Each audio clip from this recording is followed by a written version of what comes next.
What's going on, Malakis? VNNCZ3 here, and in this video, I'll be giving some unorthodox advice for the free-to-play player and low to very moderate paying player base.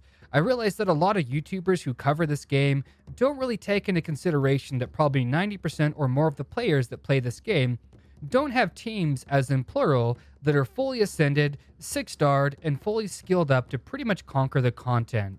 It's nice to see how these whales conquer the game with their wallets, but in reality, most players simply don't have the luxury of spending tons of cash to roll for champions and to refresh their energy like that. Let's get into the unorthodox advice that I'd like to share. As a side note, I won't be mentioning the common advice like upgrading your mind to level 3, because it'll pay for itself in approximately 100 days. No, Scoobs. It definitely won't be like that. The first advice I'd like to give is dumping all of your extra gems into your sparring pit after your mind hits level 3.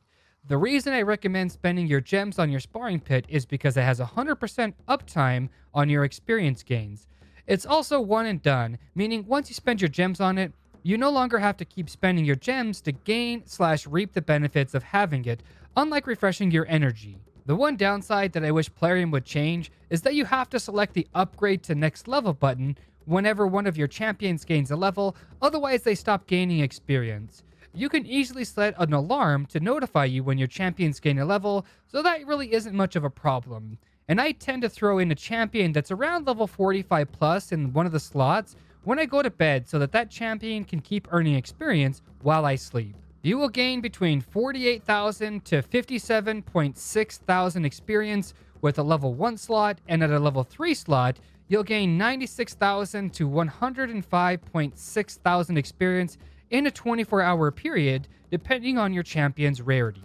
This is quite significant because you'll gain levels for your champions while you wait for your energy to build back up. It also helps you out when you're trying to farm dungeons for potions, mastery scrolls, or different artifacts, because dungeons don't exactly give a lot of experience, and you're usually going to want to take the 5 best champions that you have in order to accomplish the task. Your sparring pit will more than pay for itself in the long run because you don't have to keep pumping gems into it to get the benefits, unlike refreshing your energy. The next advice I'd like to give is farming the campaign for useful champions. I don't believe that there's a higher % chance of acquiring one of these champions for upping the difficulty to hard or brutal. About the only real benefit is getting a little bit more EXP per energy point spent. Some champions I'd like to mention are going to be Conquer from Chapter 1. His cut down to size is perfect because it removes 2 buffs from the target he is hitting every 2 turns once he's skilled up.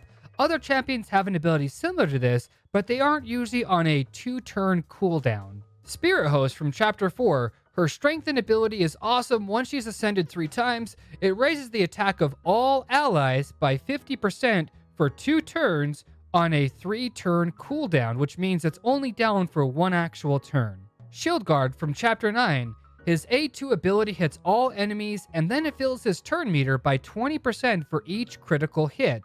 So you build him with a full critical build, and he's a defense skill-based champion, so you know he's going to be super tanky and he's going to hit really hard. His Mighty Soul passive is fairly decent as well because it prevents things like bombs from going off. Everybody knows Executioner from Chapter 11 is probably the most sought-after free-to-play champion in the entire game.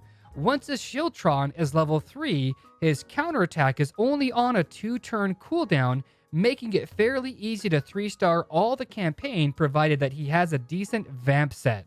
My last little bit of advice is to try and get to brutal difficulty for Chapter 6. I don't believe anyone is going to disagree with me when I say that speed is the absolute most important stat in the entire game. On brutal difficulty, you have a chance of getting 5 stars on the artifact you are attempting to get. I spend a lot of time in Chapter 6 because I want to have a full set of 5-starred speed gear with particular primary stats on them. I realize that I have a better chance of getting a better quality artifact, but I've dumped about 3,000 energy into Dragon 11, and I haven't even so much as pulled a 5-star speed set artifact in any amounts, by the way, let alone one with a good primary stat on it. That pretty much concludes this video. I'm a huge fan of criticism, and I'm trying to produce better content for those that view. So if you have any advice you'd like to give me, then please feel free to leave it in the comments section. I'll 100% reply back. I'm also going to be starting a clan in the very near future, so be on the lookout for that. But y'all know what I'm talking about though, right? Love, peace, and chicken grease. Be safe, but above all, stay classy.